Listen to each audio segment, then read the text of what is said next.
The great thing about doubt, once you know that it's a hindrance and a defilement, you just categorize it, catch yourself doing it. And phrases like, why? Or, how can this be happening? Or, I don't know. These are questions that, or answers that you might, or questions or answers that indicate doubt is in the room. See, doubt's hard to see. You know, that's the whole point. These defilements, they're tricky. But then you see it, okay, wait a second, I'm dealing with doubt here. And then think of it like a big buzzing horse fly in your mind. So bzzz, sometimes it'll come close. Zzz, why is this happening? Zzz, then it buzzes off. Zzz. And then at least you know, okay, this is doubt. Scuzzy, stupid, annoying doubt. Let's watch it come in again. When's it gonna come? Oh, 2 minutes later. What am I doing here? Where am I going with my life? Where is this relationship? Right, right now. That's something for ladies. What state of this? Where's this relationship taking me? Keep those to yourself. I'm not going to say swat them. Like, don't squash them into your mind somewhere. Just shoo them away. That's your job. Those are your doubts. But it's not you, it's not yours. It's just doubt. See that difference? I love these categorizations. That's how you gain distance. This is doubt. This is not me. This is not mine. This is a human condition. It's sort of disgusting and dirty and useless, and a form of suffering and dissatisfaction. And here it comes again, and here it goes again, because I'm dropping it. I'm not going to imbue it with any extras or any more energy or any more agita or any more anxiety or anything more than I would any other defilement, which is to say not at all. In fact, it's all about disengagement and dropping and shrinking and drying up and reducing and, oh wait, now it's gone. I just changed my mind because I switched to the breath. And now look at that. My mind is in a completely different place, but that Tao is really trying to engage with me. It's another one, ladies. Like, think of it as an annoying suitor. Like, hey, baby, why won't you talk to me? And then it gets in your face. You turn around and say, go away. And then it gets right back in your face. Hey, I'm back again. My name's Tao. How you doing? Haven't I seen you around here before? Right? Go away, right? Be gone, poof. That's what you're dealing with. It's just it's disguised within yourself. It's presenting itself as you. That's Mara. So be patient, refocus on the breath. But this, of course, isn't just for the ladies. I know guys are doubting all the time, especially you motor brains out there. You motor right into doubt again. Boom!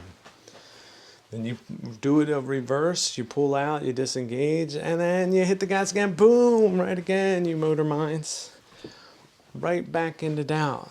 It's like bumper cars. Here I am going, and then boom! Doubt again. So you got to be that skillful driver. You can feel yourself being pulled towards the other bumper cars, but you pull yourself back. Right? You make that course correction. This is doubt. This is not me. This is not mine. It's annoying. It's something that is associated with egoic consciousness, because the ego, it's like some kind of double checking mechanism in your navigation system. Like, am I really going the right direction here? Like, that can be helpful if you're going in the wrong direction. But if you're practicing, you're already in the right place and you're doing the right thing. And that's when that doubt will show up, and then you have to just keep disabling it. Okay, I recognize you're giving me, you could even see it in a less contentious way. All right, it's trying to help you by not being helpful. And so you can let it know, well, thanks for, giving me that double check. But no, everything's fine here, so you can go away now. But don't you want more? Don't you want more of this? And then it'll switch into something else. You see, that's more mind again. You have 10 apples, but what about these 10 over here? You could just put them in your bag and then you'd have 20. Sure, you don't want that? See, doubt is usually used in some type of persuasive argument. Well, wait a second. What would I do? I guess I could use 20 apples. You don't need damn 20 out 10. You already got 10. Try eating 10. Well, then maybe I could sell them. Then if I sold them, then I could get this money. And you see? And, well, if I don't take it, somebody else will. You see? Doubt can be mixed up in a lot of different things. A lot of different things that can lead to even worse things. So sometimes it's just the wrapper of doubt. And it's really masking even worse defilements or worse things that could affect multiple precepts at once. For example, stealing. Do I need this thing? I don't know. I could probably put it to good use somewhere. See, so that doubt will get you into some damn trouble. And there's a lot of different forms of it. So be advised. It's out there, and be on the lookout for it. See, a lot of people think they gain some level of practice where they think they've got everything covered, but doubt will come in and make them doubt that. And then you're dealing with doubt. You're not dealing with the other things you were used to dealing with, like anger, for example. Anger is actually a very good one, a good defilement, because it's so easy to see. Once you get into being aware. Hey, wait a second. Why am I angry? Like, what? This is so different than the way things should be. This is way, way far away from an ideal situation. Easy to spot. But that doubt is subtle, and it leads to dissatisfaction, and it also leads to how this doubt of your practice. That's terrible. That is a terrible situation that even advanced practitioners get into. Somebody up on a mountaintop for 3 months, and then all of a sudden what shows up, knocks on their door. It's not anger. It's doubt. And it's wearing all different types of disguises. It has all different types of arguments, all different types of perspectives, all different types of things. I mean, the level of sophistry that doubt is associated with is really hard to quantify. In fact, it's the most sophistic thing. A true sophist can make someone doubt anything. Are you sure you understood that physics the way you thought you did? You sure you got everything covered? You really sure? Are they going to do what they said they're going to do? Do you really think so? That doubt can get into anything. And it's real pernicious, and it's real persuasive in many cases. And the results are just terrible. But if you can catch it, like again, you'll catch yourself saying something like that. That's when you know doubt is in the room. See, doubt's almost invisible. In many cases, it's invisible. It's only when you realize, okay, wait a second, this is a form of dissatisfaction, and this is how it's presenting itself. This has to be doubt. D-O-U-B-T. It's like an odor. Wait a sec. Something here. Oh, that's right.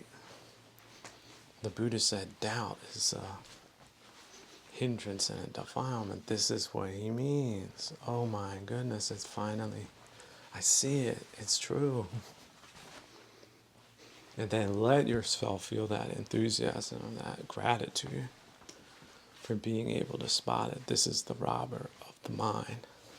This is Tao. Someone wrote in and said, do you really think we should refer to the mass movement of the condom class as Prigozhinism? And I thought to myself, well, he was a hot dog salesman in Moscow during the noughties. So,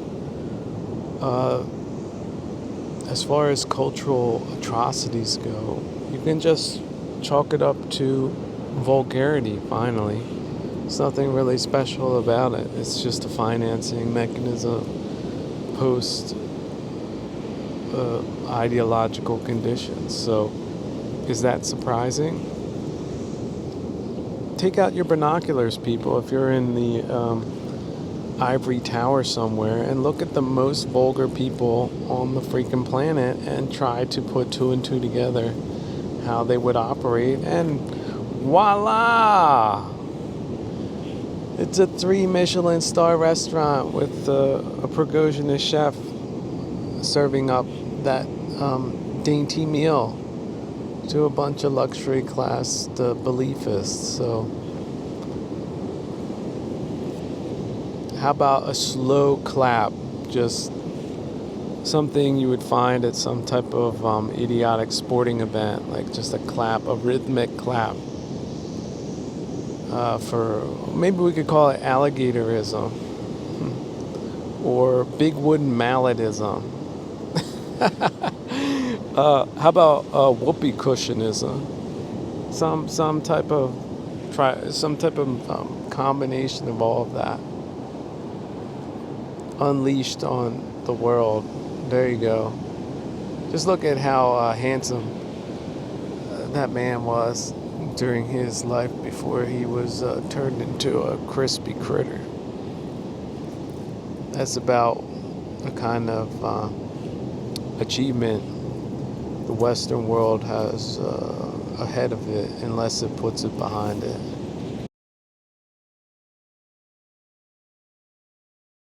Here's another way of dealing with doubt.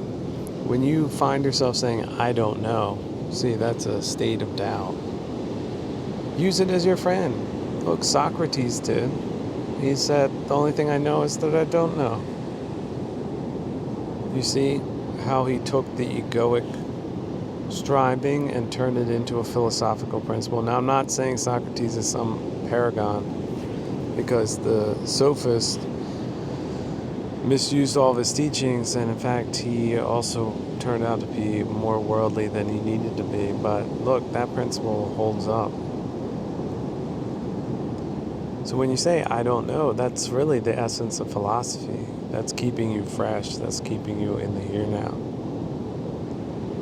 And who's asking you the questions anyway? What type of self demands to know some type of question that you can't answer, but when you answer honestly, and it won't accept that? What type of self is that? Is that just self? Well, what about no self?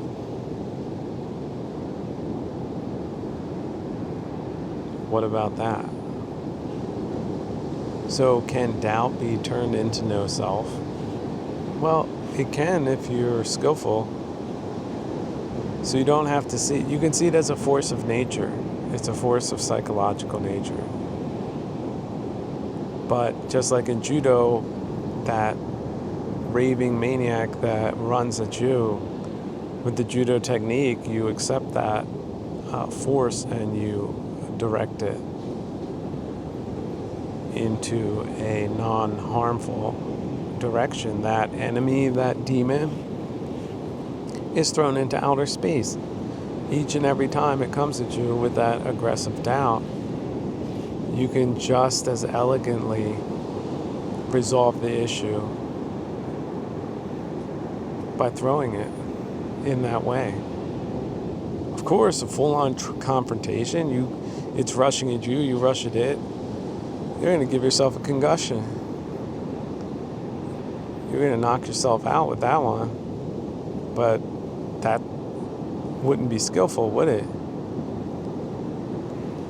Another great thing about judo is look at how skillful it is. Like all of its nuances. How it really does take flow into account. But it uses it for its own advantage. The advantage of the practitioner. How about the fulcrums? The using of weights. So the human body is a little top heavy. So it comes down, lowers the center of gravity, you see. Lower your expectations. What can you know? You're just a human being. What can you know about this universe? Did you look at the recent pictures of the James Webb telescope? What do you know? What really do you know? You could put it in a thimble, what you know. What you know doesn't matter at all. But you think it matters. Why do you think it matters? Is that ego again? Is that self? Oh, I know this. That's why I am important.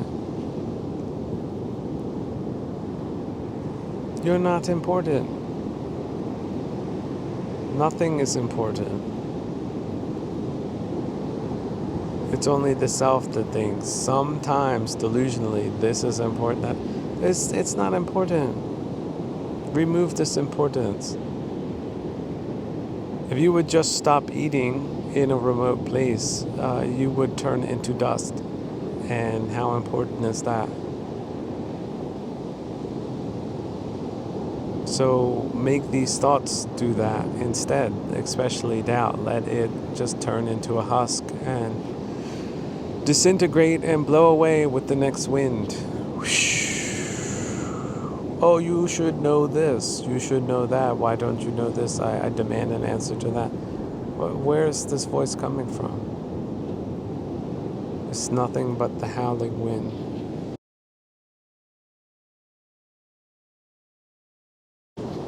But the howling wind, oh, it's important. It's important. Listen to it howl.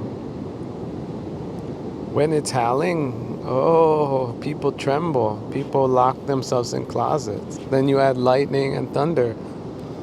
People are very afraid. Look at dogs run. These are dogs that would attack the bravest of bandits. But thunderstorms, lightning, they run. They have doubt. They are scared. Look at how it possesses them. You try to bring it back, you have a leash, it will rip the collar right off the leash. This is false self. This is the power of false self. This is the animalistic self. It's important, it's important, it's important. Lightning, flash, thunder, loud sounds, it's important. Look at that biomechanical power of that importance. It's important, it's important. It's not important. It's just changing forms and conditions. But of course, knowing that's just theory. That means nothing. Practicing that does mean something. That is the essence of being superhuman.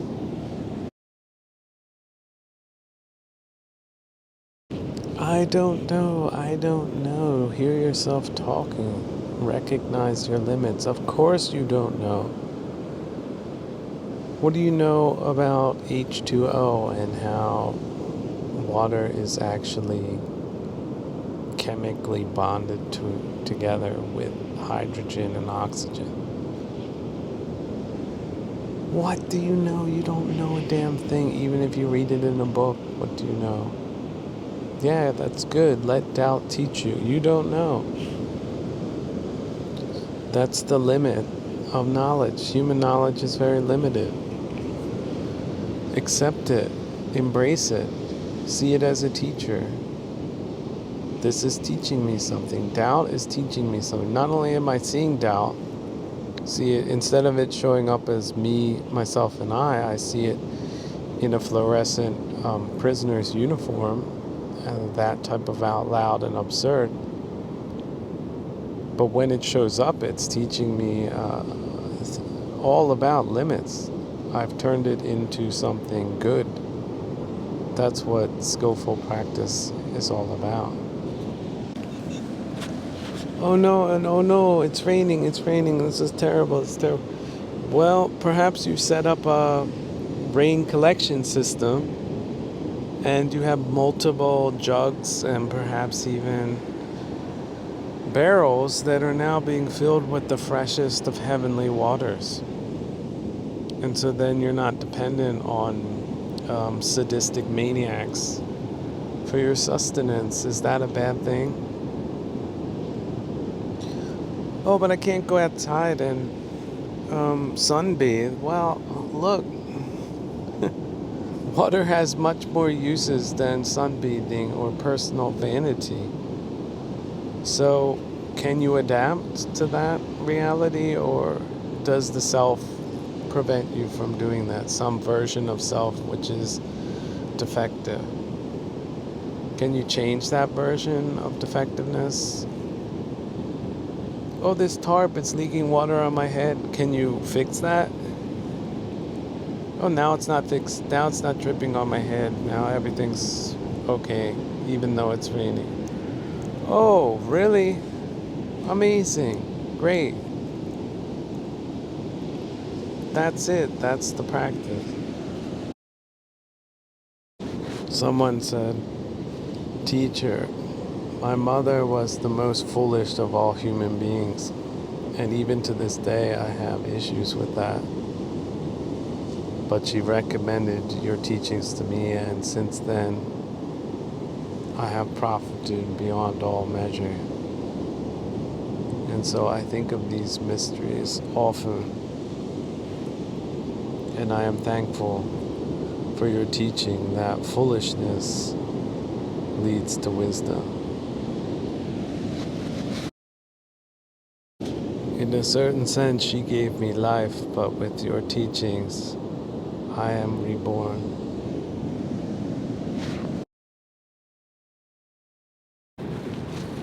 But teacher, why should I care? Someone asked. Well,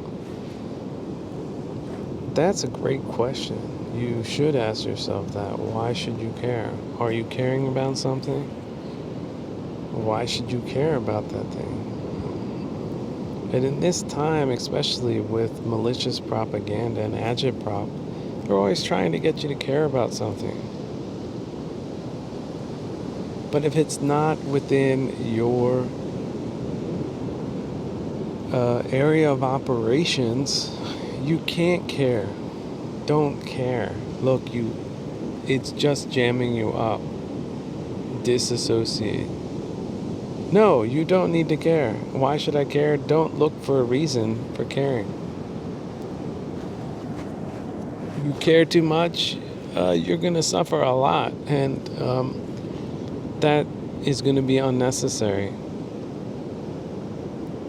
So, you want some unnecessary suffering? Take a hammer and smash yourself in the foot, and then take it and hit yourself in the hand and the face, and all of that's preventable. Just like your mind, you can keep it from doing that by not caring for things that are absurd to care about. Essentially, if you take it to the ultimate universal level, what the hell are you caring about again?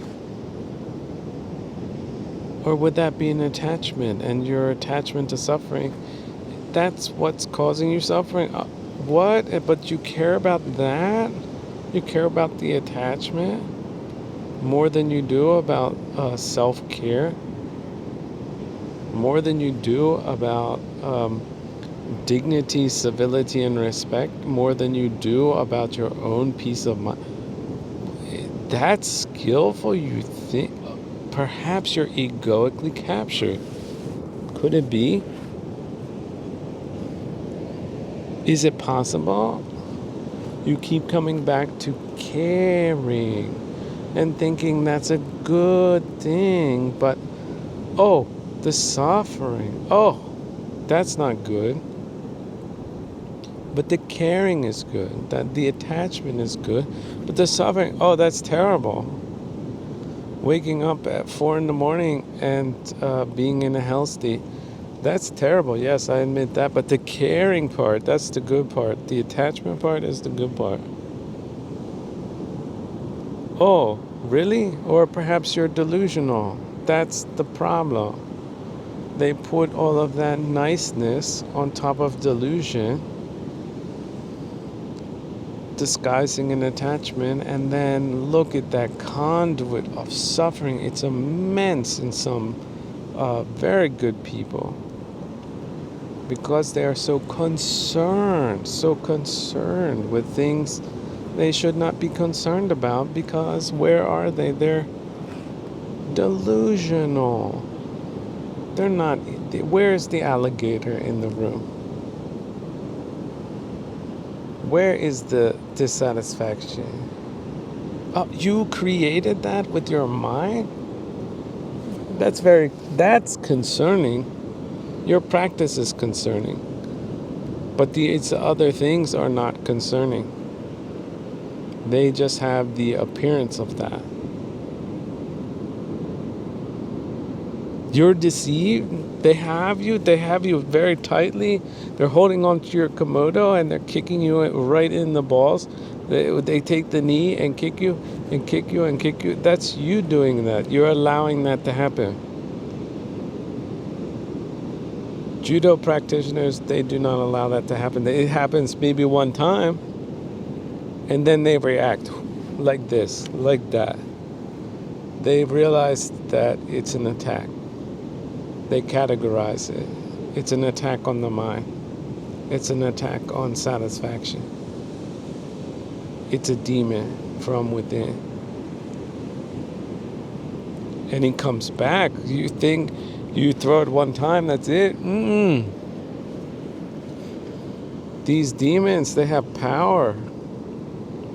This is coming from higher places.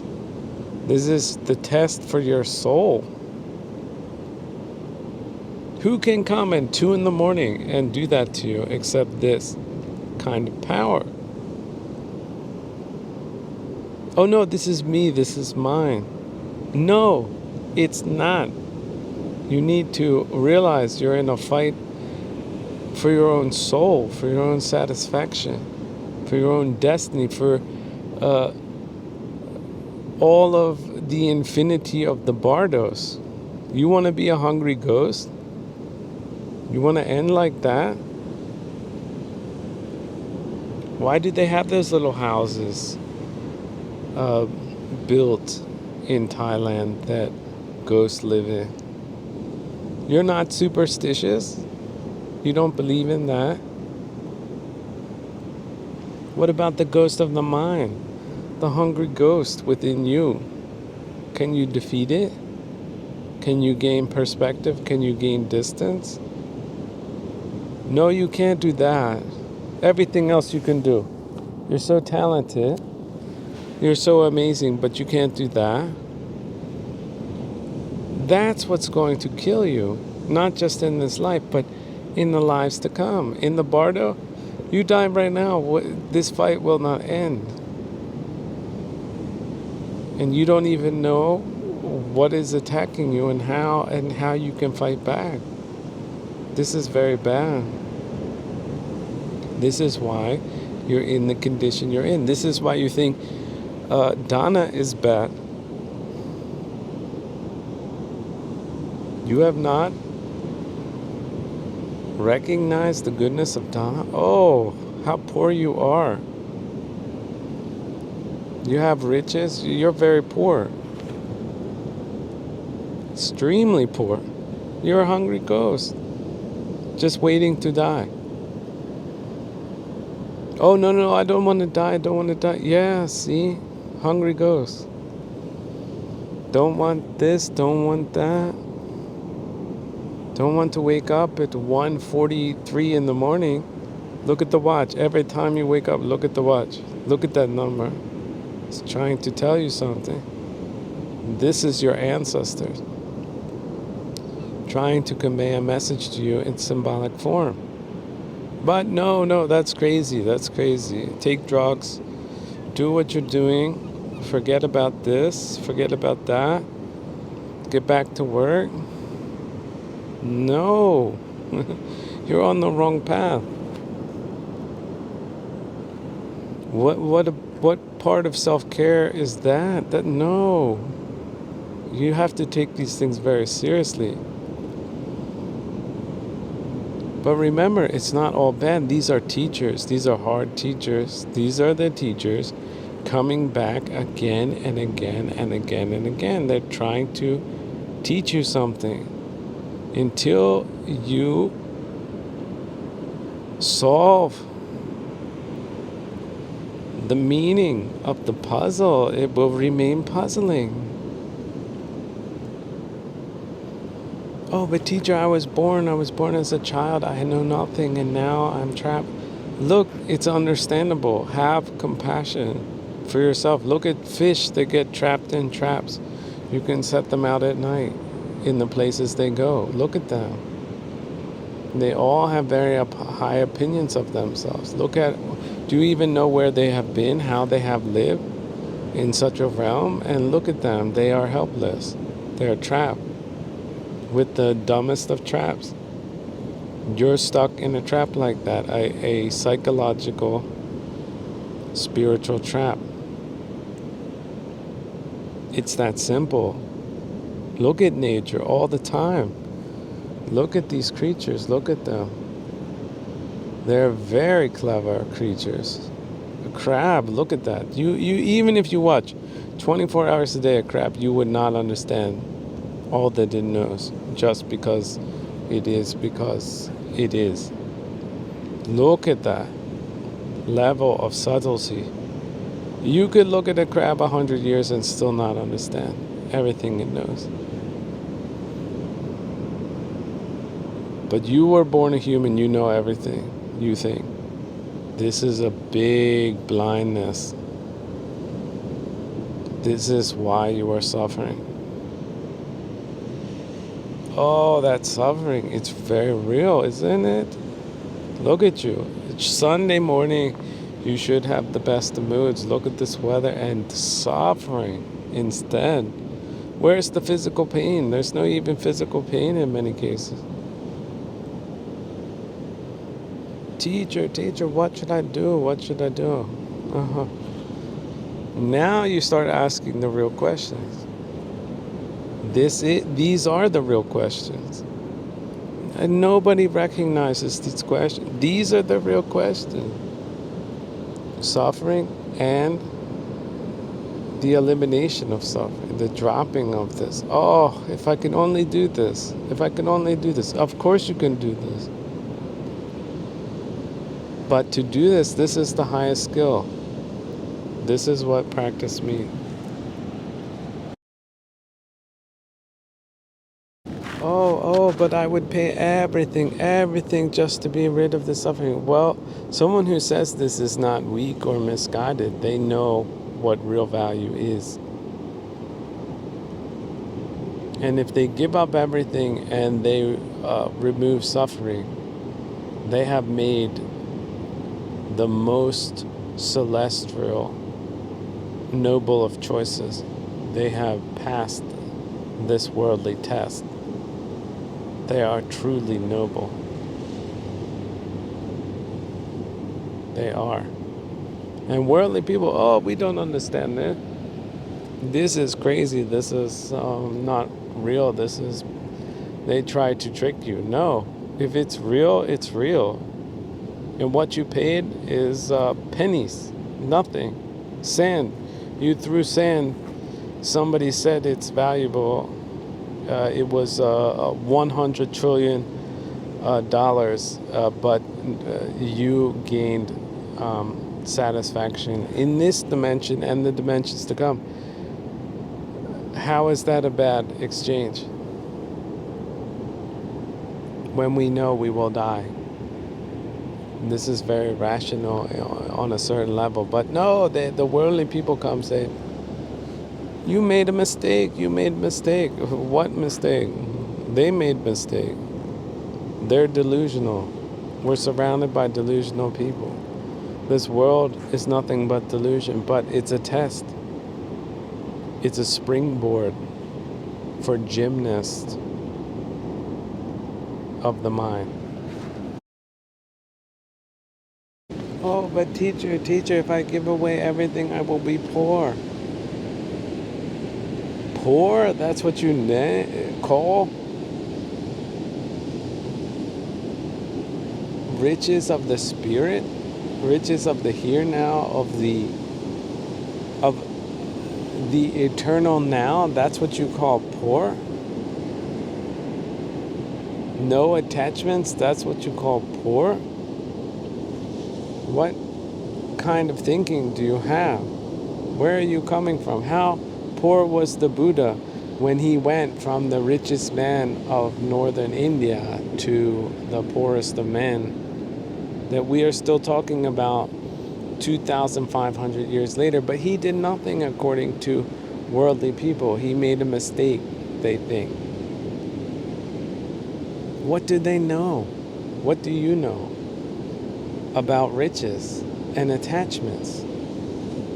The richer the thing is, the more attachments people have, and that's why they suffer. What do you not understand about that? It's so simple. It's so immediate. It's so right here, right now.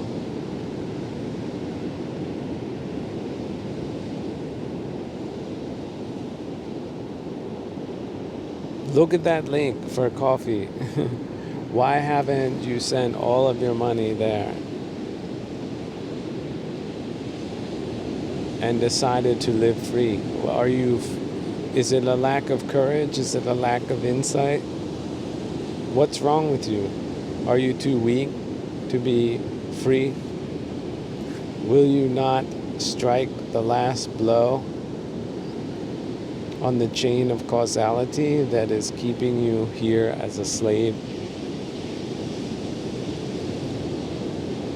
Well, if so, you don't deserve freedom. You don't. What does your money mean to me? You think I'm going to go out and buy myself some luxury items, an army of prostitutes, and a palace? You think, after understanding the life of the Buddha, that's what I shall do? This is generosity towards you. It's giving you a means of doing it skillfully.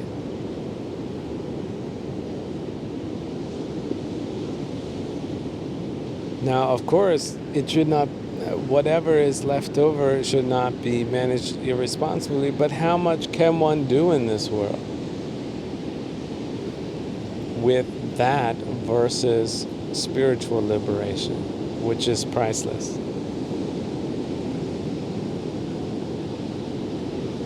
You see, when they talk of priceless jewels, this is a jewel of the mind. This is a jewel of spirit. It is a priceless jewel. So what can you give in worldly terms that would pay for that?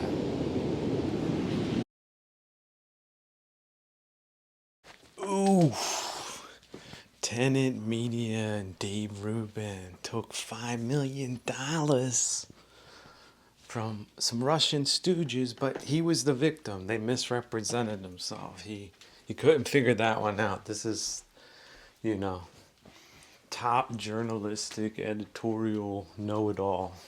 Knows everybody in the business, couldn't figure that one out. Took the $5 million. But he was the victim of this scam. And now he's not going to give that money to charity, he says. Not right off the bat, because he's got legal cases. He's got the DOJ he's got to deal with. So, that's going to be a couple of mil. 1 mil here, 1 mil there, 5 million for him. And, being a victim like that, I mean, people feel victimized when you got $5 million burning in your pocket. So, but his take was, see again, the Russians, they don't want damn leftists or radical leftists. They got them in the pocket. They got them in the bag since the 60s. Oh, wait, no, 1919. So Eleanor Roosevelt and the FDR administration, they've been in since then, but it's just been getting more radical leftist since then. But they like to have the fake conservative side too. So Rubin was supposed to organize that. And for the bargain basement price of $5 million, he thought it was high. But how much money is that for a gloop pumper? Like one of them Black Fleet oil ships coming in at bargain basement prices. That's not even 5 mil. That's what, 1 day, 1 minute, 1 hour of some shady operation like that. So, but that was enough for, I'd say, yeah, Reuben, he gets an honorary mention. He in the textbook. I'm putting together. I'm sure the world's putting together of a condom class. He comes in there. Don't care about conservative. The new conservative today means watching viral videos about people eating Wendy's burgers. And I don't got to do any of the work. They just feed it to me from their editorial department via Dubai or something like that. Some Indian technician just pushes a button, flown in on some visa program. Get a team of those. You don't got to do nothing. You can be sipping your frappuccino and doing what you do, and just let us take care of it. Something happens, goes nowhere, and you were the victim. So you got to realize that the condom class has zero respect for the American public. Or I'd just say any electorate anywhere. I think if you put like you do a dice roll, is Reuben a malignant narcissist, yes or no? I think you could you'd have to talk to a psychologist. I mean, he probably wouldn't say that outright, but he comes from a culture of malignant narcissism, and he's just the byproduct. So he's never wrong. And if he's wrong, no, you're wrong. I'm sure that's what his lawyers are coming up with now. They're going to present that story. Now, if a judge buys it, I don't know. Maybe the judge needs more than $5 million to make that happen. Got to put some zeros on that 5 there. But we'll see. I think it was in any case, yeah, they don't want Trump to win, so they have had a hard-on for Russian interference since forever. But now they're actually doing something about it. They're finding where the buck stops. If it stopped with Reuben in this case, but I guess there's a couple of those around. No, I'm not talking about the sandwich at the deli. Although there's probably some of those there. They threw some of them in for free. But yeah, they're not hurting people on the right with that. They're actually helping them out. Because who needs foreign influence by a state actor like Russia in any type of democracy anywhere? I mean, how's it working for Venezuela? I hear, is today Christmas? Is every day Christmas in Venezuela? See, what's $5 million for Maduro and his team? Hey, that's where I guess Reuben can bounce there. Probably get a pay raise if he can just skate away with the victimization story. Oh, I had a real cute little lady push it to him too. Who knows what else she pushed it to him. But she did slide that check across that table. So, yeah, I guess a lot of people, who is it? Tim Poodle. The dude who looks so ridiculous with his cue ball, bald head that he always has that stupid little hat on. I guess you could now fry an egg on top of that head of his because he mad because probably Ruben didn't even give him 250K of that 5 million. But yeah, he can't touch that now. So how's he gonna get paid? What about credibility? Maybe, hey, I know they'll give him the Pulitzer Prize. Can somebody arrange that? I'm sure they can, but they'll have to pay somebody more than 5 million. But yeah, looking for talent. People who could do a podcast, put two and two together. They need someone like that to sell the brand, but you can't be too radical. Can't be from the far right. You gotta be somewhere the fake right. You get the fake right label, they'll pay you. You're real right. You're right of Georgia Maloney. Oh my goodness. They get goosebumps just thinking about it. That Overton has them off a ledge. The Overton window, they done opened that up and walked out on a plank a long time ago. Far right. Yeah. Can't get paid if you're one of those. So, see that coffee link? Yeah, send me a $5 coffee like that. Because Condom Class, they need that money for legal representation at this time. Just gonna walk away like that. Be very careful. The feds are out to get you now. You're speaking too much truth. They're gonna get you now. All you stooges, are they gonna clean up the Chinese stooges? Or what about the other foreign lobbies that have been in the game since forever? They're gonna shut them down too? Send them some Motorola phones so that the DOJ can contact them directly. If they don't pick up, they can push a button or something like that. That was another story making the rounds, but some things are too hot to handle. I'm not picking up that call. But that's happening in bad neighborhoods, and who even gets close to those that has even a lick of sense? But yeah, it's pretty disturbing. How can we keep political operators in a political war, which is a subset of hybrid war, how can we keep them accountable to the electorate and its values, fundamental values, if there's no journalism to speak of, or if it's coming out of a stooge factory? Like, just think of that word stooge. Like, who's the stooge master, and then who are the stooges? And then how does it feel to be a stooge with $5 million? Is it worth it?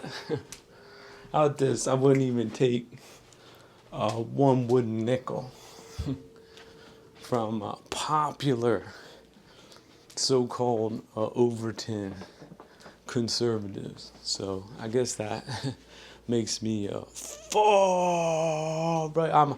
I'm an asteroid right. I'm on the asteroid right, I guess, according to radical leftists and stooges of the foreign departments of every gin joint on the planet. So yeah, that coffee link. Make it 2 coffees, 3. How about that? Condom Class. Put a trademark on that. Then have them lawyers cut me a check. They're not gonna do that. Is that right? Is that how Condom Class rolls? Not enough money for that. Oh yeah, I was thinking maybe I was using Condom Class too much. I sort of like Prigozhinisation class better. I think it's harder to say, but it's probably technically more accurate. It's just about the money. It's about capitalism. It's not about journalistic integrity. It's not about catering to the electorate and its values. It's about the money. Yeah. That's what this country's about. Sell out as fast as you can to the highest bidder. That's what America wasn't ever. That's not what George Washington did. What? Huh? What? I forgot that chapter in American history. But they want to rewrite American history to be a projection of the America that they thought America always was, but never was in the first place. Is that how Rubinite magical Green Lantern rings work? Capitalism, is that what it looks like? How about a bill that investigates all the banks? How about that one for Green Lantern Rubinite? We could call it the Rubinite bill, based on Rubin and his belief in his version of capitalism. What do you say? Let's put that to the electorate. Put a poll up there on WhatsApp. Oh, by the way, all the lobbies in the EU, they say they're revolving door mandarins. They're associated with tech companies like Meta and Google. So maybe there would be a bill investigating them too, coming down the pipe. Let's see if the DOJ can manage it on that, I don't know, $1 trillion budget that they've been lighting their cigars with over the last couple of decades. I don't know. Maybe one or two of them has decided to take care of the glaring embarrassments that the American public now considers to be the norm. But perhaps that's just changed. Like, that's the norm, yesterday's norm, right? I'm sure that's going to happen, but probably only under a new administration. But who knows? We'll see. They say 3 times the charm. They already tried it. Was it second assassination attempt now? Well, what's it going to be? Third, fourth, fifth, sixth? What else can't they do? Can't shoot straight. Can't pre-plan some things. Can't take precautions to protect. How about this? Former president. This isn't just like a business person.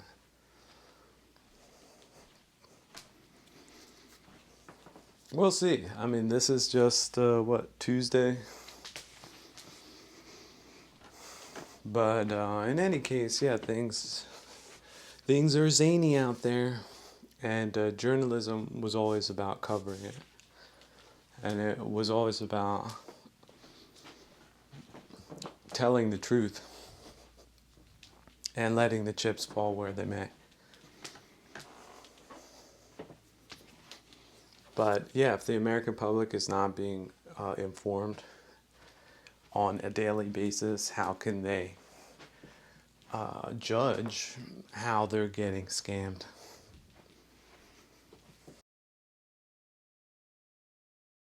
But we'll see. Check out the interview Megyn Kelly did with this Rubin character. It's pretty classic. There's some sound bites in there that might become memes. And see if that story seems believable to you or not. Maybe it'll get pulled. But I have a feeling they might just throw the book at them. So on to another ridiculous story was that this Starmer robot, a radical leftist of the Labour Party in the UK, which is a total disaster, apparently met with far-right Maloney, phony baloney Maloney, and they're going to take notes on how they were able to cut down on human trafficking, hybrid war, human torpedo hybrid war. And Katie Hopkins, she's a freelance journalist in the UK who's usually got a pretty good independent take on things, so check her out. Shout out, YouTube style, Katie Hopkins, do. But anyway, she mentioned, how is phony baloney Maloney, who she of course is hook, line, and sinker for, how she cut down illegal immigration by 65%. Well, apparently she's working with Indians and Albanian military and secret service and other government blob officials of those radical leftist regimes and negotiating investments in their infrastructure, i.e., pay us. This is also the Turkey torpedo strategy. Turkey has been employing this over the last decade or so. In fact, they're probably organizing the North African contingent via Libya. See, Gaddafi didn't allow that to happen. But now that Turkey's there, they can just open the floodgates whenever they want and start the human torpedo operation. But if they pay them, then it won't happen. That's the plan. Maloney is a collaborator with radical leftist regimes. And of course, it's only down 65%, but how much did they pay? And does that sound like a strategy that's going to work long term, or does that sound like extortion to you? And 65% from what? 500,000 people? Or what is that in raw number? That sounds like a big, fat PR nothing. So that's the far right candidate. She's as far right as Trudeau is. So yeah, you've got radical leftists in Mexico. You got radical leftists in Canada. Got radical leftists in Italy. And you got a a fifth divisionist, Prigozhinist contingent, misinforming the public on all the issues and also all the candidates and all their policies while conducting hybrid war. Psychologically, economically, socially, legally, however else do you want to see it. So yeah, that's how historically they will be classified. This is a time of infamy. These people are infamous even if they don't know it already. And the sooner that people realize it, the better. You need to get just normal people. Get the guy driving the dump truck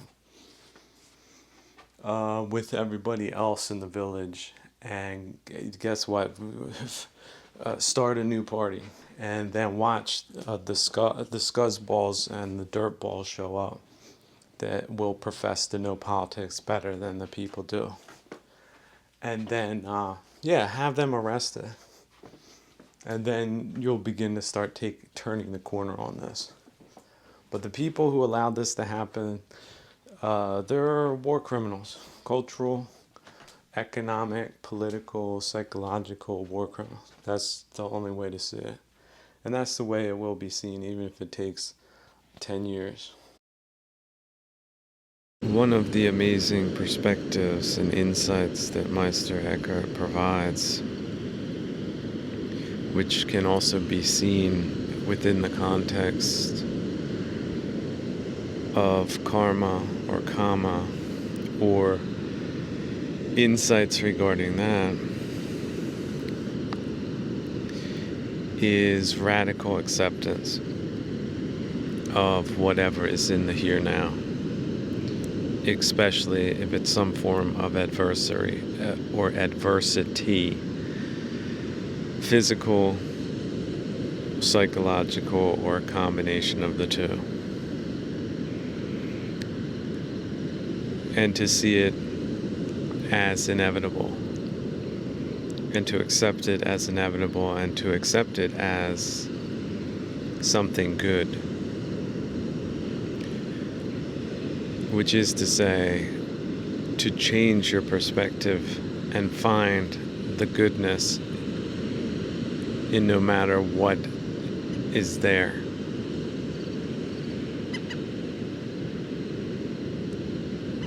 If you were in a all-terrain vehicle in a very dangerous place and a tire blows out, despite your best efforts. That is exactly what was meant to happen. That's the way to see it. And all the causality that one needs to go through in this life, it had to be that way. Whenever you find yourself asking why this, why that, or I can't believe this, I can't believe that, that's the egoic, worldly, doomed and misguided perspective, the Mora perspective, trying to capture the mind, trying to regain supremacy over the moment. The only answer that is acceptable is it was meant to be. It's meant to be this way. Is it not perfect? Did 5 lepers pop out of the bushes? Well, that's what was meant to happen on that day.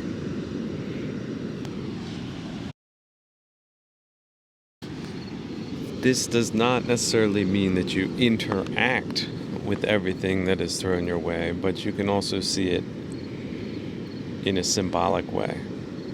You could just reduce it to the abstraction of numbers. Okay, these are 3 creatures that have appeared and go into the meaning of numbers. Why 3? Why not 2? Why not 5? Or add up at the end of the day, well, there were 3 lepers, there were 3 charlatans, and there were 3 gossips that you encountered on that day. That's 9 different forms of adversity. And then reflect, how skillfully were you able to extricate yourself from any of those situations, and to continue the refinement process. And remember, getting punched in the face is also a learning experience. And it's painful, but it's also a good grounds for reflection. How did you even get yourself in the vicinity of it, or why did you not react quickly enough to dodge it? And how can one perhaps change things going forward? Perhaps you said something unskillful that upon reflection, and sometimes these periods of reflection can take years to finally come to the final insight that one was unskillful in some way, especially returning to it years later and then finally dropping it once the proper insight, the good insight, the karmic insight is finally attained. At that point, you can drop it. And then it's dropped, and then it's left behind. It's been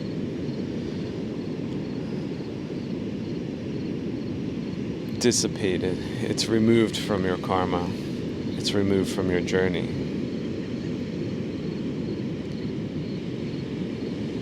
The other thing he has is that adversity, if it is the will of God, now this is how he puts it, but you could say the will of karma. For example, it was the will of karma, if you don't want to say the will of God in Buddha's case, that he was almost drowned in a stream based on his unskillful practice that he was convinced, utterly convinced, was the right practice. Then that is exactly the limit, the extremity in his case that had to be reached before he finally gained the insight regarding the middle path. It took that far. So everything leading up to that, which one, if one was in a worldly mind, would say was absolutely terrible and unnecessary, especially when you look back on things with 2020 vision, right? Everything in the past, you can blame yourself too, unnecessarily, which is the wrong thing to do, because everything seems so clear. Once that insight is gained, you can blame yourself, but that's not skillful. Or you can see it in that holistic, cosmic way. It had to go that far. There was no other option. It had to go that far.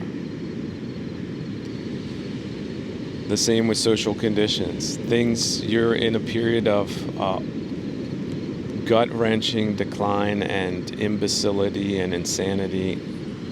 It had to go that far. It had to fall off. Both wheels had to fall off, and the thing set on fire until finally the penny dropped. This has gone too far. Everything that's led up to this was pretty stupid, and then you can finally turn that corner. And that's just what it is. And you could see it either that it's a trial of God, and okay, you could fail it. The Buddha could have failed the entire time. He could have given up a lot earlier and just said, this is too hard and I don't get it, and I'm going to go back to the thing that was making me miserable and he could have delayed it. He could have delayed that insight into future lives even. He would have went back. Who knows what he would have done. He would have figured out it was easier to go into wheel making, and he could have set up a little carpenter shop, or maybe selling different fruits at different markets. He could have gotten into that game and been confused for the rest of his life that time around, and been reborn again into a worldly existence. Just like that.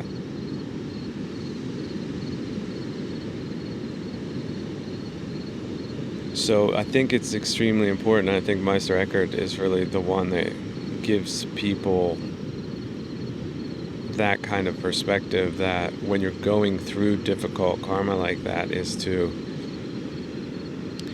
have faith. And at least for Christians and whatnot, when people say have faith, it sounds so trite and it sounds so meaningless, but that's because it's too flippant of an answer. But it's exactly what you need to have. The captain in a storm that's holding on to the rudder, he knows he's got to hold course. Sometimes they tie themselves to the steering wheel and things like that. That's what you just have to do. And hold the course, no matter what, until that final insight comes, until the storm breaks, until the end comes. How about that? That's another one, the to death and beyond. This is just a transitional phase, this life. It's a bardo. But if you develop, you could see it in both ways. It's either the bodhisattva determination and acceptance of fate, and have faith during that transformative process. How about if little kids are like, no, I don't want to be born? Or the mother, this is too much. I can't take this anymore. In the middle of the birth thing process, that's going to be a catastrophe. It has some transformations are painful, and they have to be carried through. You have to hold the course, especially when doubt arises.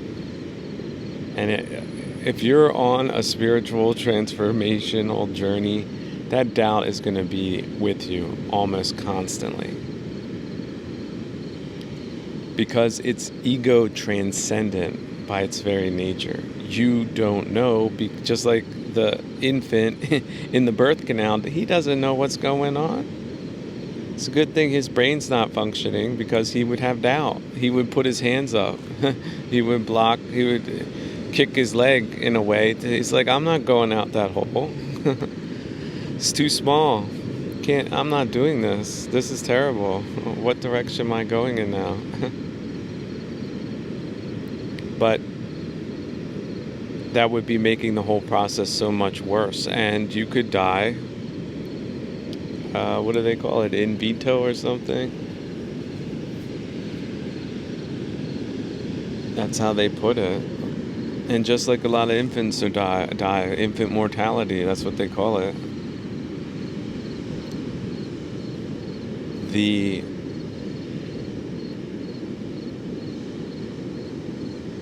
spiritual birth or rebirth, you can die in that process. That's what it means, getting caught in the negredo phase. If you don't let that sorting out process be as excruciating as it needs to be, as doubtful as it needs to be, and yet still hold that course with the faith that coming out the other end, you're going to be better off. You have to have that. And it's an indeterminate amount of time. You have to have that too. There you go. Now you can have closure on whatever transformational process you're going through. Now you have the information that you need to go through it. But remember, doubt will be a variable, and the indeterminateness of time is a factor. Like our understanding, our egoic understanding of time, that gets in the way. For example, the thought, this is taking too long. I don't know what's happening. Like you could just go through a list. You ever think like that? Oh, congratulations, you're a human being. But the chances are you might have given up too early. You might have given up on the process. And why? Because you didn't have any teachers telling you, yeah, this is this is what it's like. It's going to be really, really, really, really, really difficult at times. But knowing it, now you're not ignorant. If you're in one of those processes now you know. So isn't that so much better than not knowing? For a lot of people, it's just that assurity. That's the only thing they're missing. And that's very tragic, because you can see that as ignorance. They might have to wait 100,000 lifetimes to hear this message right here, right now, to realize, oh, that's what this is. And that's the only thing that was missing.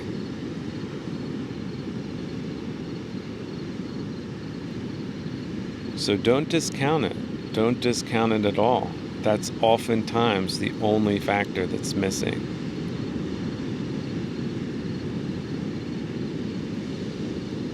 And that's why, if you do understand Jesus the way that Meister Eckhart did, or the Buddha, like the Buddhists do, that's why these figures are so revered, because they were the ones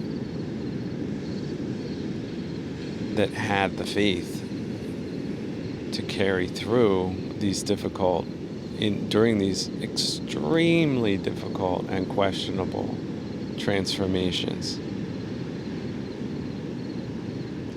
And that's why they're so revered, because they were the example. They were not just the ones that said what I said. They didn't just say it's a theory. They put it into practice too. And their lives were not...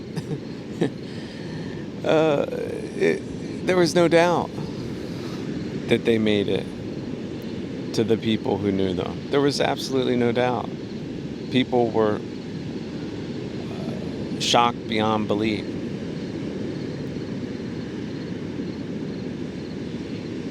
it had such a reality for them that they could not deny it. They couldn't. See, you can deny theory. You could read this in a book. You could hear this here. You could deny that. But the people who knew Jesus and the Buddha personally, there was no doubt. They made it impossible, absolutely impossible for the people around them to doubt. At least the majority of them. Now, of course, you had the devilishly inspired worldly people that conspired against Jesus and the Buddha. The Buddha had Devadatta. Yeah, he was the Judas of the Buddhist transformation, or the Buddhist transformation. His own cousin of his own tribe, that close.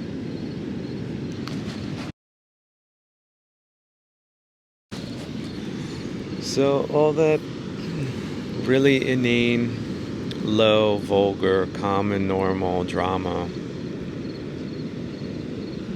they had it too. But the heavenly spirit prevailed in the end, didn't it? And that's the reassuring story. They experienced a happy end, and they inspired so many other people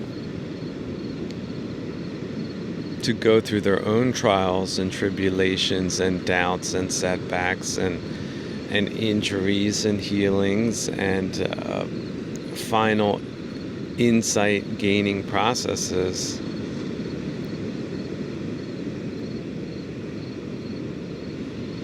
To commit to it and to see it as the real thing, the most important thing in this dimension. Freeing yourself from the mind weeds, the mind poisons, the wrong perspectives, the self-harming behaviors, the addictions, the things we get caught up on, the blamings, right? The anger, the greed, and the delusions that plague this realm.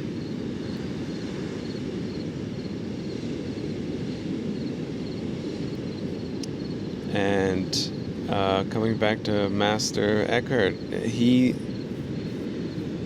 said that a lot of the problems that people have is that they're focused to the externals. They're focused outside. They're looking for transformation of the world. And they neglect the transformation within. But if you transform within, it makes sense that the world changes. Which is to say, your perspective of the world changes, and then you can appreciate the adversities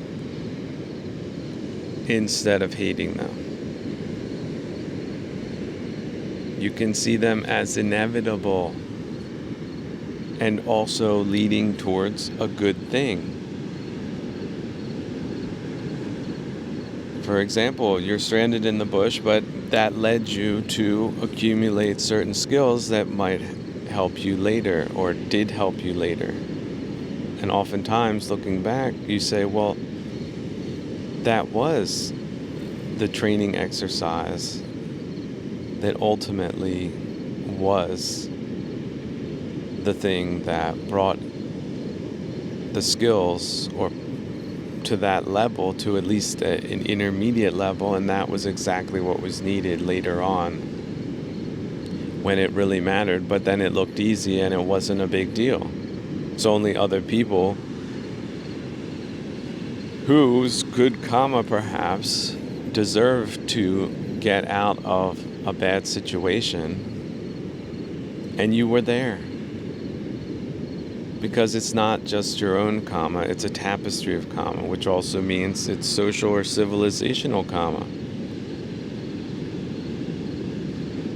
Which also brings us back to the Buddha and Jesus, that look how many lives that they were able to positively transform, and you don't even know what benefit that's had.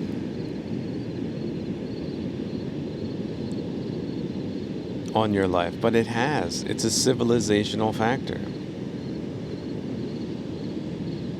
Would there have been a hospital if the people who founded the hospital weren't in a position to build a hospital because of the transformational power of teachings that their parents or great-great-grandparents received? Do you know? You're just going to dismiss that? Oh, they believed in some things, some corny things, some strange, old-fashioned things, and we don't know anyway, who cares? You're going to be like that? That's ignorance, friend. It could have been precisely what I'm saying right now. And the other people who thought the same way you did, they didn't, something happened to them. And they didn't make it. And the people they hung out with, they didn't make it either. And nobody cares. So you have to be very careful about adopting false teachings or misunderstanding teachings or ignoring right teachings. You have to be very, very, very careful of these things because they're very, very, very important. Because it's the internal transformation for which you have 100% responsibility. It is within your power. Even if you don't think it is right now, it is. It's just you have not been skillfully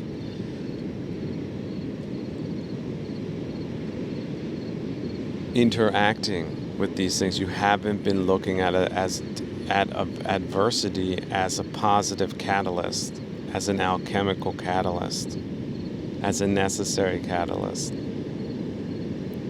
And if you see it that way, it will destroy you.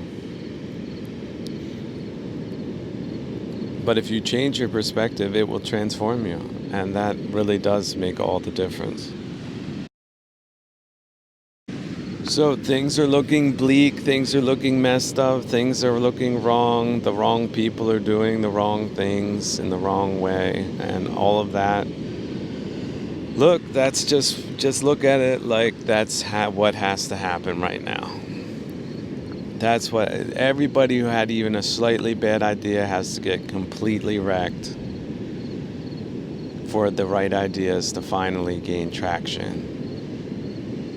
And if there's just even a little bit of doubt that the old wrong way is the right way, then people will continue to do it if it's made easy for them to do it. Until there's a rock bottom kind of moment where people are receptive for the damn truth. If they were able to endure and have the bigger perspective during months and months and months and years and years and years of infuriating circumstances, especially if you're a highly sensitive person. But how skillful is that? Getting worked up about things far away. So shield yourself. It's raining, pull out the poncho. Get out of the rain if you can. That's what you do. It's the same with absolutely awful and catastrophic socioeconomic, political, and cultural developments. Okay, the further outside you get, especially if you're identified with things which may or may not be appropriate or foolish. So pull back, take care of yourself first, and be an inspiration for others, but not naive, right? We do have limited resources, we do. So use them wisely, conserve them, place them where they will do or be of most benefit. And don't do something that would endanger that in any way and protect that. You got a helmet? Guess what? There might be a better helmet liner out there, like a Kevlar one. Look into that. Maybe it's more comfortable, more breathable. Maybe there's some suspension straps that keeps it off your head so it's not bumping around and injuring you in a way. That's what the refinement process is about. Do that. That's a valid and productive and good thing if you're looking into the things that will end up sustaining you in a better and more comfortable way. And a lot of times, like in the bad times, you feel it's sort of like bad weather. There's clouds, so there's no point in going to a place where you can see the sunrise. But that's just perception. If you do go anyway, you'll see that there's little breaks in the clouds, especially the closer to the horizon you get. Even if there's a solid sheet of clouds overhead, by the time you get to the curvature of the horizon, which you can see clearly when you're looking out over vast bodies of water, such as the ocean. By the way, that what you're hearing in the background, that is the Atlantic Ocean in some of its most ferocious areas. So this isn't even a little lake like the Mediterranean, at least for now.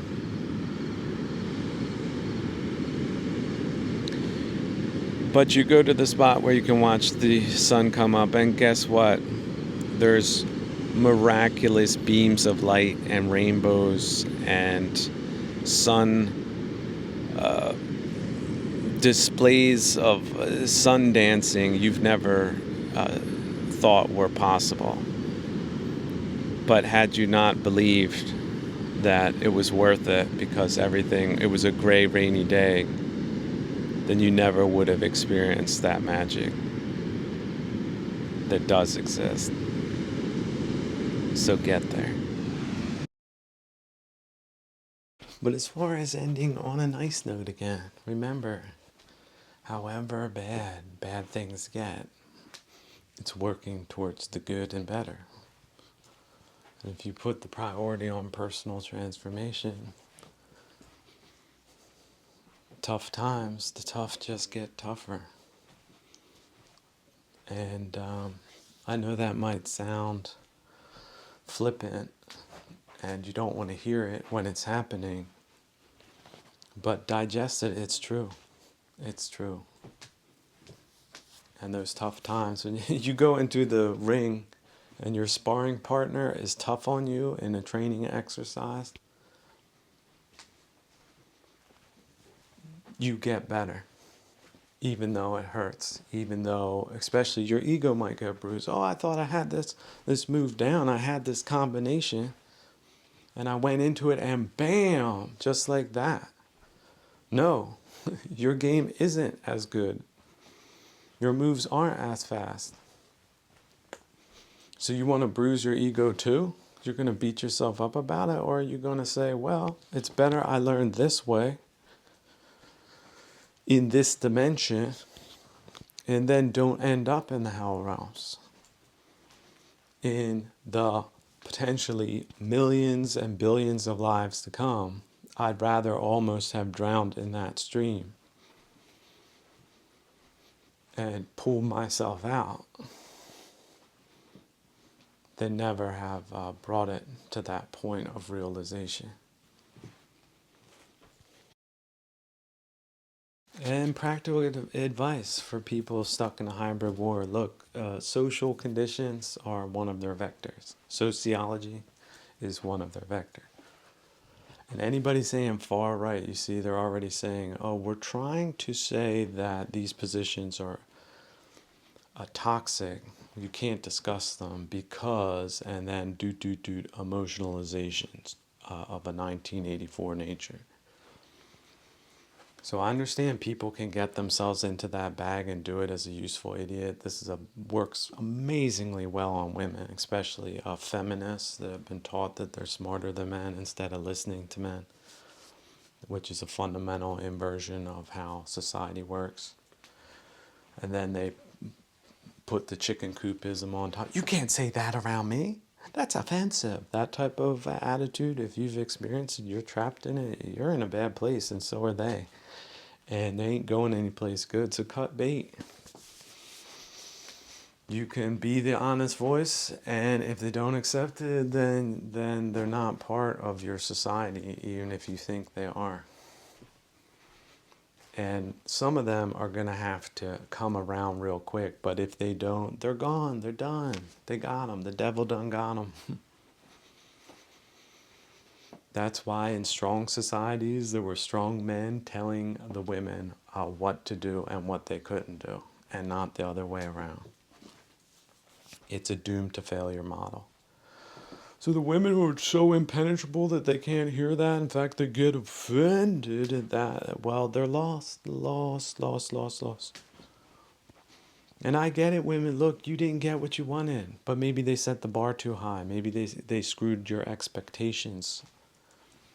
And that's why you're angry all the time. And then who are you blaming? Well, we know who women blame automatically.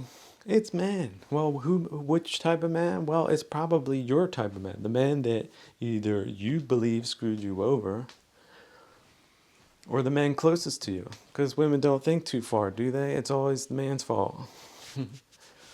Yeah, right. The banks have been taken over and there's no jobs and it's pretty lame. And there's people, global interests that are involved in an exterminationist program and a cultural inversion program and a sociological education corporate program. I guess it's all the man's fault that screwed you over, right? That is absolutely revolting that women would stoop to that level and think that anybody within earshot, within brain distance,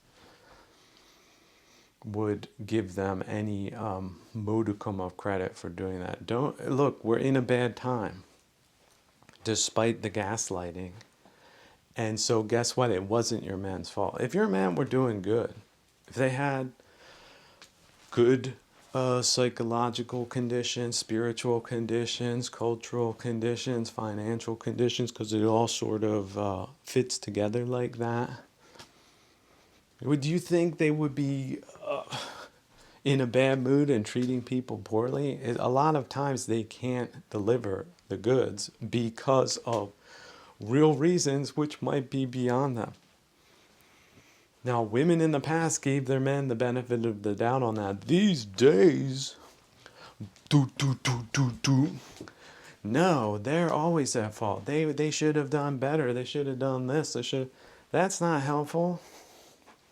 These broken record broads, they're basically weed whackers.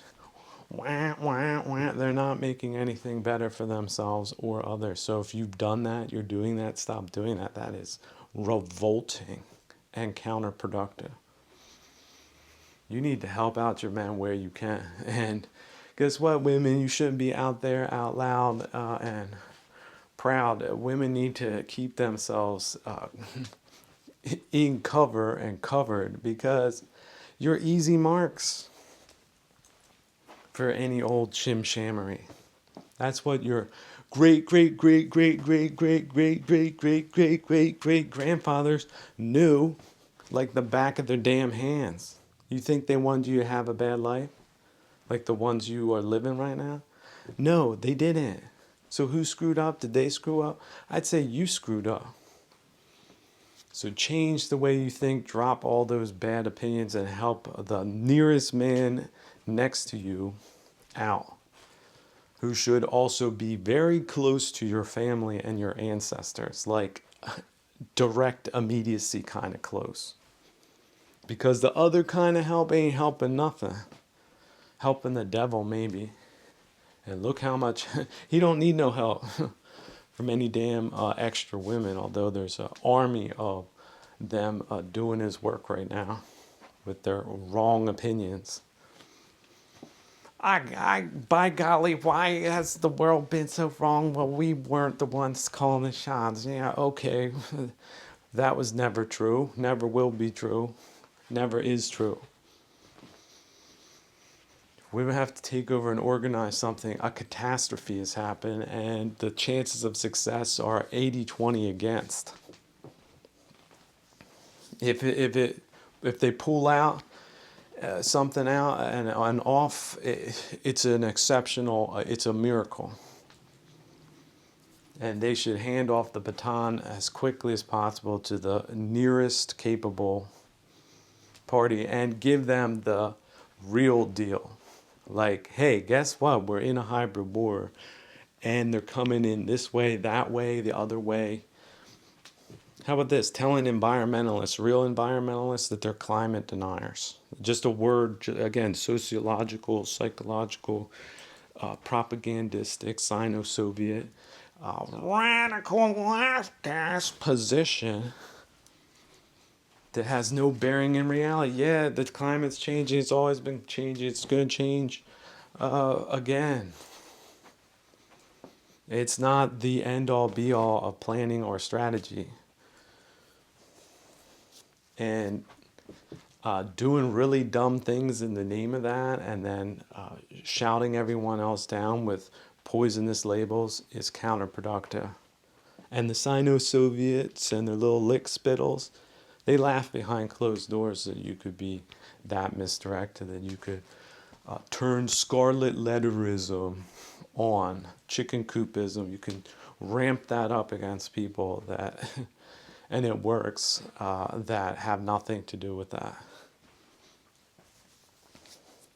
Fix label, ramp up the hate, apply label, done.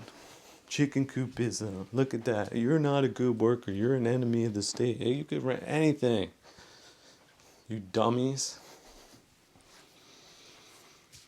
So where were women also very useful? Well, guess where their locus is? It's in the home, domesticity. Learn how to cook and clean and take care of people, because that's where you excel and are needed. And bouncing around as a socialite, that doesn't work. And if you try to do that, you think you're up to that game, you will just be used, misused, and misdirected, and turned into a torpedo in no time flat. Throw in some drugs and some terrible experiences that were totally predictable by so-called barbarian ancestors of the past. Jesus, I was surprised. Look at that, it's not Christmas, it's the reverse. You have a cornucopia of psychological disorders for the rest of your life because your friends told you the cool things were cool that weren't your friends, and it wasn't cool. Including overestimating your abilities or misdirecting you in a place that you cannot or could not excel. Also, all this damn materialism. Look, they're trying to sell you, ladies. You need to have this, then you need to have that. You don't have that. Or people look down on others. Oh, yeah, our finance system's rigged, but if you're poor, you're a loser type mentality. You're a complete moron. You are a devil's instrument. So, look, people can slide into it. It's easy. They call it capitalism. They call it selling people. Tune out. Do not watch TV. How about that one? Protect your mind. 3 good books. That's all you need to read for the rest of your life. None of that other garbage. Romance, forget about it. If you make sure the man you get paired up with is good, and that's it. And figure out how to keep the romance going on that one. That's it. You don't need to be reading no damn books. Don't need to be watching no pornography. You don't need to be overdoing the whole sexual thing. You don't need to be fronting and playing for other dudes either. Your phone, you should not have any other dudes on it except the dude you're dealing with. Social media profiles shouldn't have them. If you do, just the most basic, one picture and no nonsense associated with that. They sold a boatload of women modernity that is neo-barbarianism. And they're going to hell and are probably in hell now already, even if they're not dead because of it. And why? Because it was a war measure. They targeted dumb women who they can see through like a pane of glass. Complicated? No, they're not. Not for experts, they're not. Especially experts that have been listening to them and every damn problem that they've ever had for decades. They know women inside and out. So socialitism, that's not happening. That's dead.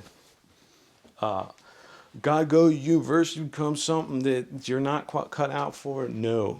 Culture jamming? No. Politics? No. All right? That's so many things you don't have to worry about. Isn't that wonderful? But taking care of a man or kids, other kids, kids in the neighborhood, young people, right? Don't let them get captured by this malicious bullcrap. Be the good aunt, be the good cousin, be the good friend, but within limits. Okay, there's only so much you can do, but how about preserving yourself and your mind and your body as number one? Does that sound evil to you? Well, maybe you need to disable that programming, that voice in your head, and anybody who sounds like that or told you that, throw them in the garbage heap and don't ever, ever, ever, ever bring it back into your mind. And if it comes in, throw it the hell out. Just think of the stinkiest, crappiest thing you've ever seen in a garbage can. That's the equivalent of that way of thinking. And the enemies of civilization want to spread that into every nook and cranny you got. So if it got in, get it out. And keep it out. And then grow a space of people, a very limited amount of people that are solid, and give them, if you can, solid advice and solid conditions. But the out loud culture, the reality TV culture, whatever, the propagandistic neo-barbarian culture, it's dead. It is absolutely dead. It's like bell bottoms from the 70s. It looks ridiculous. It has no real use. It's as old as it gets, and there was never really any reason for it other than stupid, hateful people got into social networks and financial networks and cultural networks and made it happen for nefarious people for nefarious reasons. That's it. That's all you need to know. Don't need to know the details, the names. Yeah, what the hell do you need to know? That's it. There you go. Enough said. So if you've been through a divorce, right? It's not the dude's fault, most likely. So you're weaponizing kids. Stop doing that. Don't accept that. Don't tell other women they're doing the right thing by doing that. They're not. If you're in some type of inappropriate position, find somebody appropriate and retire from that position. And start barricading yourselves in. When Italy was falling, when there was the time of troubles and barbarians and pirates were roaming around, they had fortified hilltop fortresses. And it went back to very real kinds of social connections and nothing outside of that. And we're going to have to go back to the same thing to have surviving pockets and fragments of civilization, because this thing was allowed to happen and get to the level that it has. And it's had terrible, awful, horrible consequences. And because we're in a hybrid war, can't talk about that without having radical left guys in the room shouting people down. But real scientists in a future where They do care about veracity, and all calmness will be able to tally up the immense destruction that these horrible, terrible, and criminal people and forces have unleashed on the world, down to perhaps even your pants level, your brain level. Sound terrible? Well, when North Koreans were storming crossroads in the middle of the night, in the middle of winter, that was pretty terrible too. I guess you weren't there. Guess you don't care enough to have learned about that. But just flippantly blaming men for stuff outside of their control and bad conditions, you seem to have that pretty well-oiled, well-versed, real automatic. So if you fell into it, jump the hell out and don't get back into it, and don't tolerate it from others that think that's cool or the new thing. Stop talking and start listening. But don't listen to everybody all the time. You need to find some quietude within your soul. There it is. Interior validation. The spiritual path, that's the way, not the wide way of the world. Saw the other day, they had some trying to do infomercials. Ladies, The Gynecological Institute saying that cancer has spiked through the roof because, letting dinglings that are essentially public urinals, a ramrod, interior body cavity that's dark and moist. Fungi then done grow up in there. And not just that, cancer. Horrible, terrible things. So it's not just shimshammery. It's your life and the life of future generations on the line. Think I'm too brash? I'm not nice enough to you? F you, that's your damn ego. Get rid of that. No, your ego is not your amigo, amiga.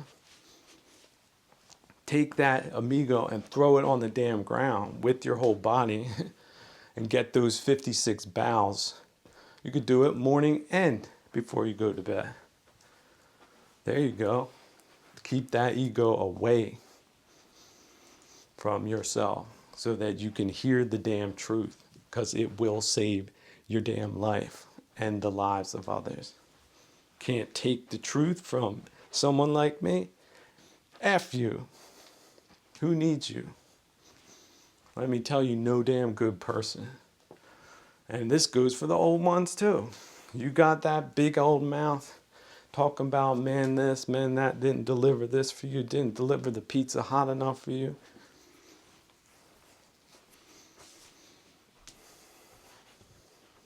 That's a damnable, vulgar thing to do.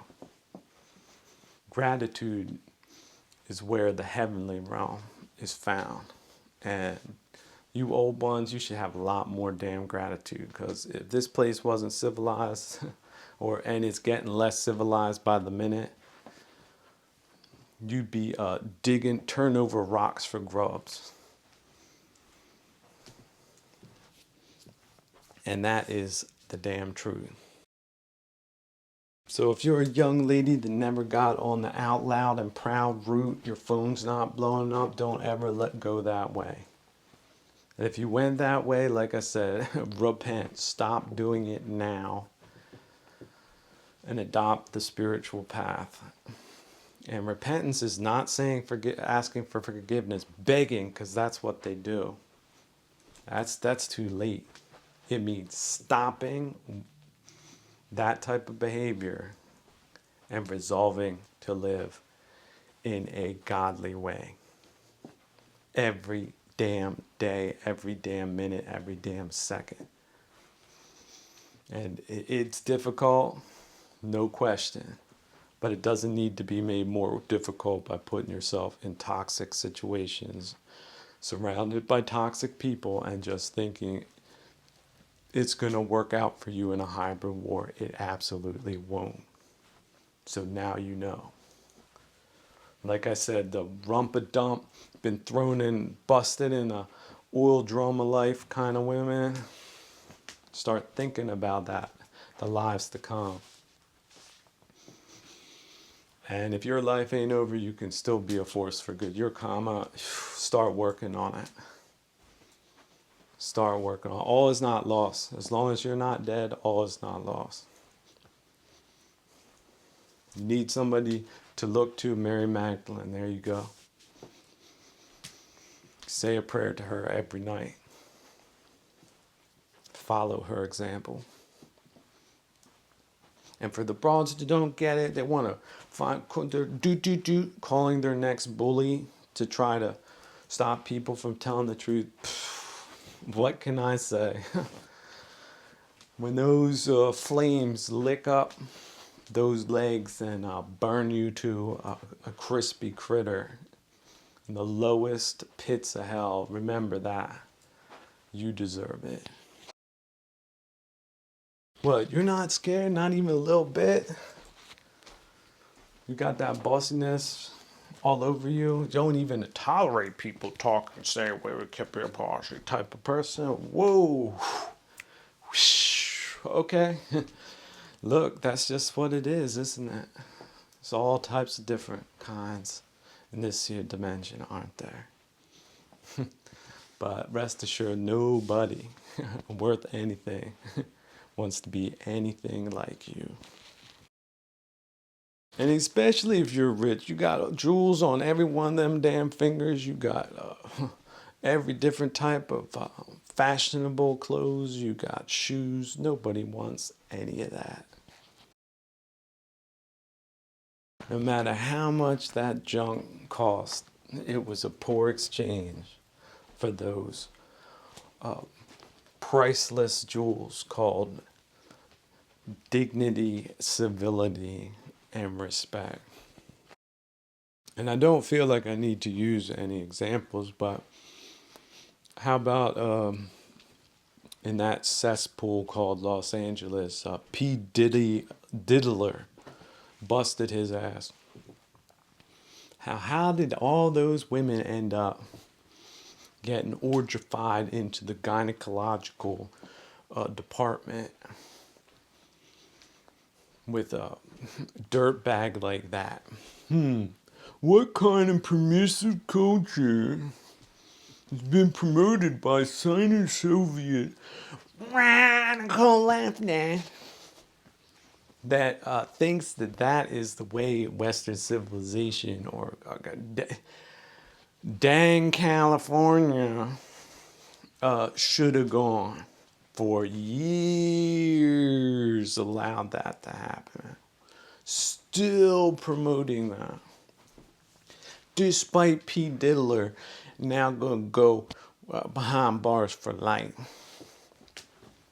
That's the culture that they splattered in your faces. So don't give them an applause.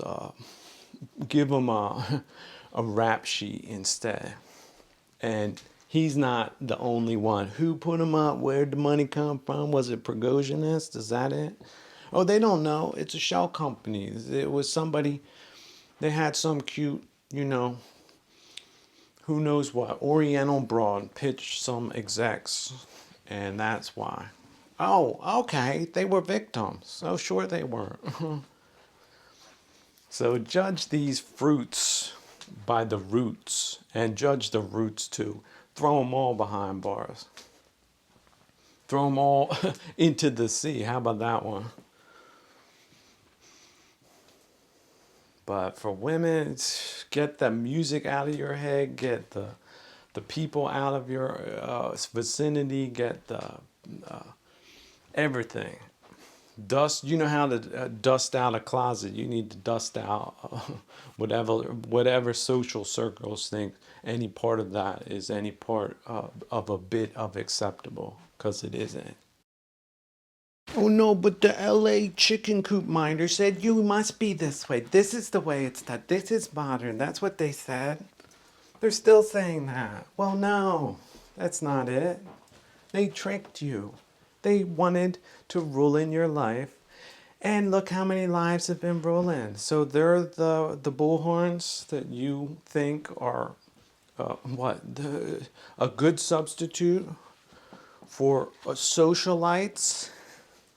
You've been had, you've been conned, you've been gypped. Why does it take someone like me to tell you that? Why didn't you realize that in the first place?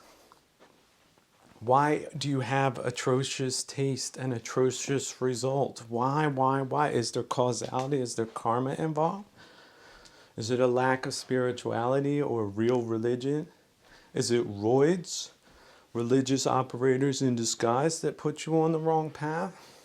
Could it be? Or was it the poids, political operators in disguise in a hybrid war that put you on the wrong path? Could it be? I guess it was. Because I know if I look back to photos from Los Angeles in 1890, it didn't look like the radioactive crap that is considered to be modern in this ridiculous, retarded age that history will soon forget. Or not forget. I'm against forgetting it because there's so many lessons to be learned, especially about the financial, like I said, the Prigozhinists that made that cool, in air quotes. Cool? That's cool? What's cool about that? What's cool about having your uterus cut out of your body and shredded because there's so much gonorrhea up in there? That's cool? That's what they thought was cool for you. So, but is jail enough? You think that's, how many victims you think that dude has on his karmic rap sheet? And then the people who promoted and distributed him, how much karma do you think they got? So we don't need any other additional victims, do we? So people don't like to hear that. Well, guess what? That's bad karma for you, isn't it? And bad karma, it takes care of itself automatically. It's automatic. Nothing I need do about it. It's going to take care of itself. So, ladies, how about broadening the investigation to the actors and sectors I just mentioned? Would that be courageous or too bold for you? Because just pinning it on a front man that was set up to take the fall in the first place, that's not enough, is it? So how about getting on that bandwagon for a change? How about that? Where are you bossy broads that want to do something for ladies?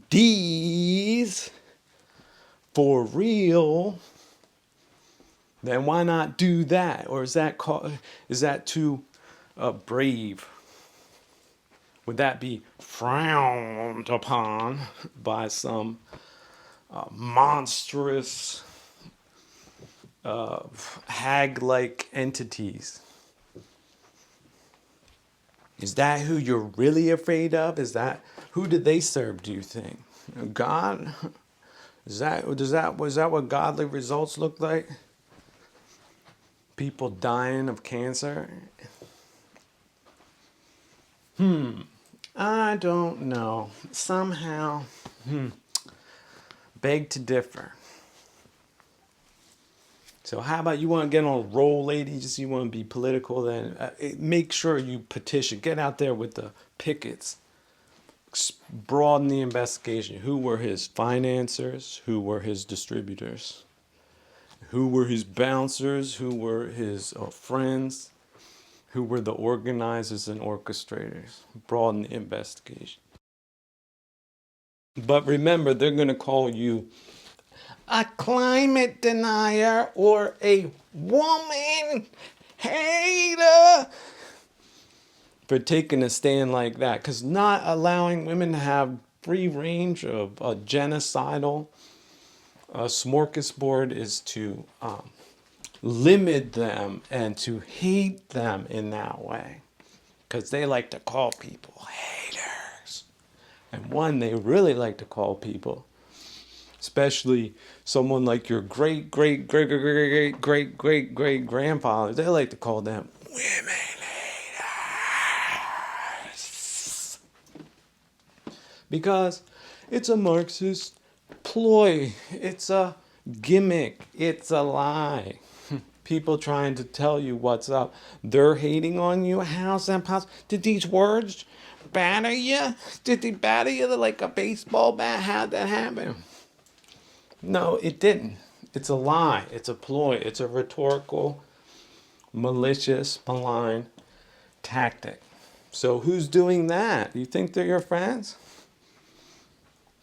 Who's paying them? And why? What have they done in their lives? How's their relationships looking? Don't want to talk about that, because if you can attack someone, then of course you're going to assume that somebody attacking someone on that basis is Snow White in the relationship department. Is that true? No. That's not true in a hybrid war, is it? So hybrid war operators, but that's what they do. So be prepared for it. Yeah, people making malicious accusations, 3 fingers are pointing back at them.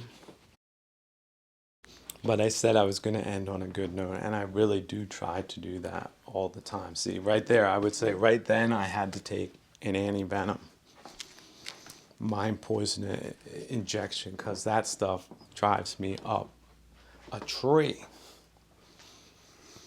But essentially, what do I want? I want the best things for the most amount of people, and that means following the spiritual path. It means refraining from worldliness and adopting non-materialistic values and not getting swept up into these sociological gas chambers built by Prigozhinists in the West. And again, what's a Prigozhinist? Well, you should look into his biography. It's so educatory, so enlightening. Poor, extremely vulgar person that just imbibed in vulgarness and used money to do terrible things to countless numbers of people and tolerated by political operators around the world, globally. So it wasn't just in his bad neighborhood and his bad associates and their associates, but it sort of does define.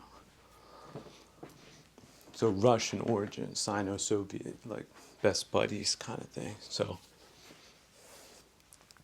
has Apple been investigated yet for sino-soviet influence, cultural jamming activities, something like that? Were they one of his backers? Maybe. I don't know if these phones are all that credible, if the companies aren't, or their CEOs or venture capital people. So, I don't know. Just a thought. You might want to get off these phones, ladies, these dumb phones they call smartphones. That's another thing. Like, you might just want to go back to that brick phone, because that's the thing that can mess up your life quicker than you can say Jack Robinson